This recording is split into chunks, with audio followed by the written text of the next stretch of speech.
It's Dr. T, and in this episode, we're answering the question, does divorce really hurt kids? We talked about divorce last time, and for many decades, people thought that staying together for the sake of the kids was the right thing to do. Research shows us that it's not. So that research on divorce shows that there's usually a lot of conflict in an unhappy marriage, or at least an unhealthy atmosphere in the home. And those things hurt kids. They are actually better off, happier, doing better at school, better adjusted, more friends, etc., post-divorce than they are if they stay in a high conflict or unhealthy marriage or home situation. When there is a divorce, what do kids need? The research is also very clear on this. They need three things to thrive. The first is access to adequate financial resources. So making sure that whatever money is available between the parents is fairly split up so that kids get what they need. The second is they need a relationship with both of their parents. Now, there's been historically a pattern of women getting custody and dads slowly disappearing in many cases from their children's lives. That hurts their kids. They need some kind of relationship with that person. Now, the one caveat would be if you're coming out of an abuse situation, that can actually be harmful for the kids to have contact with that abusive parent who's the non-custodial parent. So that has to be decided on a case-by-case basis. But in general, children need a relationship with both of their parents. And then they also need, the third thing is parents who act like adults, who act like grown-ups, who do not put their kids in the middle, who do not try to get information from the other parent through the kids, who do not try to harm the other parent through the kids, but who are genuinely working to try to, as amicably as possible, meet the needs of their children together. So are kids in the United States getting these things? Not always. Most states do not ensure that children receive adequate financial resources. In a lot of cases, child support is based on an ad hoc assessment by the judge in the particular case about what the non-custodial parent can afford, not about what's it actually going to cost to raise these children and then you pay half of it, but what can they afford? So the custodial parent, which courts still, if there is one parent that's given primary custody, it's still heavily weighed towards mothers unless they're proven in some way to be unfit. So that leaves women and children without the resources that they need. The enforcement of child support awards is not very effective. There are not many states that are effectively garnishing wages or doing those kinds of things. Men who get in arrears on child support often have those back payments forgiven. There was a nationwide system that was mandated in the 1980s, but was never adequately funded. So it's not put in place. So oftentimes people can go to other states and get out of having to pay what they've been awarded. Between 1970 in California at first, and then through the 1990s, it went through the rest of the states in the union, we moved from a fault system to a no-fault divorce system. So people don't have to prove somebody did something terrible to get out of the marriage. They just can say it's irretrievably broken and walk away. But there were some changes with no-fault divorce that made it a lot harder. Now, as I said, women are still considered the best caregivers for especially small children, although joint custody is very common now.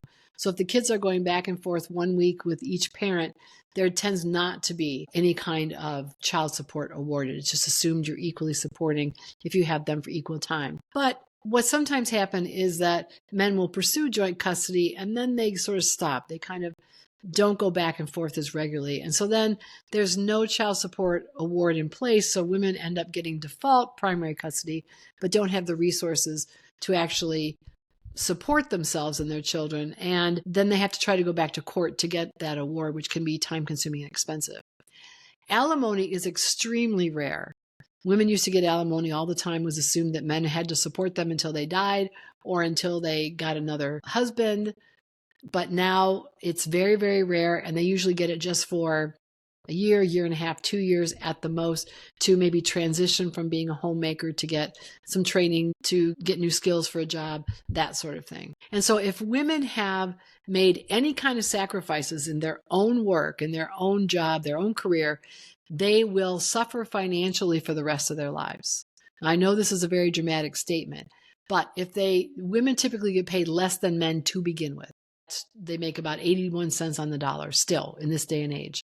And so if they've interrupted their jobs, if they've gone to part-time, if they've gone out on extended maternity leaves or said, well, I'm going to stay home with the kids till they go to school and then go back, they've lost all those years of potential advancement, not just in responsibility, but also in pay in their careers.